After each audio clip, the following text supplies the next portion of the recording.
सोमवती अमावस्या के दिन देवों के देव महादेव और मां पार्वती की विशेष पूजा और व्रत करने का विधान है। इसके साथ ही पितरों को तर्पण भी किया जाता है। 8 अप्रैल को सोमवती अमावस्या है। शास्त्रों के अनुसार स्नान दान करने से पितरों का आशीर्वाद मिलता है। इस दिन भगवान शिव के साथ माता पार्वती की उपासना करने से साधक को सुख शांति मिलती है। व्रती को अखंड सौभाग्य एवं खुशहाली मिलती है। पितरों का आशीर्वाद भी मिलता है। सोमवती अमावस्या का मुहूर्त चैत्र माह कृष्ण पक्ष की अमावस्या तिथि का प्रारंभ 8 अप्रैल को सुबह 3:21 से होगा और इस तिथि का समापन रात को 11:50 पर होगा। सोमवती अमावस व्रत कथा के अनुसार एक गरीब ब्राह्मण परिवार था। उस परिवार में पति पत्नी एवं उनके एक पुत्री थी। उनकी पुत्री समय गुजरने के साथ साथ धीरे धीरे बड़ी होने लगी। उस पुत्री में बढ़ती उम्र के साथ सभी स्त्रियोचित सगुणों का विकास हो रहा था। वह कन्या सुंदर संस्कारवान एवं गुणवान थी, परंतु गरीब होने के कारण उसका विवाह नहीं हो पा रहा था। एक दिन उस ब्राह्मण परिवार के घर साधु महाराज पधारे। साधु उस कन्या के स्वभाव से अत्यंत प्रसन्न हुए। कन्या को लंबी आयु का आशीर्वाद देते हुए साधु ने कहा, इस कन्या के हाथ में विवाह योग्य रेखा नहीं है। तब ब्राह्मण दंपति ने साधु से इसका उपाय पूछा। कन्या ऐसा क्या करे कि उसके हाथ में विवाह योग बन जाए।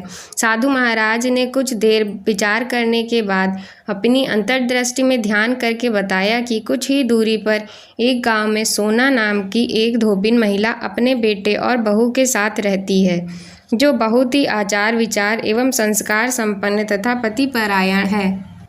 यदि यह सुकन्या उस धोबिन की सेवा करे और वह महिला इसकी शादी में अपनी मांग का सिंदूर लगा दे तथा उसके बाद इस कन्या का विवाह हो जाए तो इस कन्या का वैधव्य योग मिट सकता है। साधु ने यह भी बताया कि वह महिला कहीं आती जाती नहीं है। यह बात सुनकर ब्राह्मणी ने अपनी बेटी से धोबिन की सेवा करने का प्रस्ताव रखा। अगले ही दिन से कन्या प्रातःकाल उठकर सोना धोबिन के घर जाकर साफ सफाई एवं अन्य सारे कार्य करके अपने घर वापस आने लगी। एक दिन सोना धोबिन अपनी बहू से पूछती है कि तुम तो सुबह ही उठकर सारे काम कर लेती हो और पता भी नहीं चलता। बहू ने कहा, माँ जी, मैंने तो सोचा कि आप ही सुबह उठकर सारे काम खुद ही खत्म कर लेती हैं। मैं तो देर से उठती हूँ। यह सब जानकर दोनों सास बहू घर की निगरानी करने लगे कि कौन है जो घर का सुबह ही सारा काम करके चला जाता है।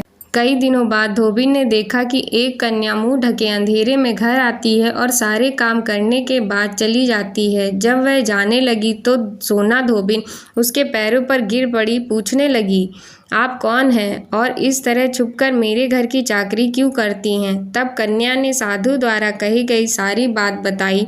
सोना धोबिन पतिपरायण थी, अतः उसमें तेज था। वह तैयार हो गई। सोना धोबिन के पति थोड़ा अस्वस्थ थे। उसने अपनी बहू से अपने लौट आने तक घर पर ही रहने को कहा। सोना धोबिन ने जैसे ही अपनी मांग का सिंदूर उस कन्या की मांग में लगाया, सोना धोबिन का पति मर गया।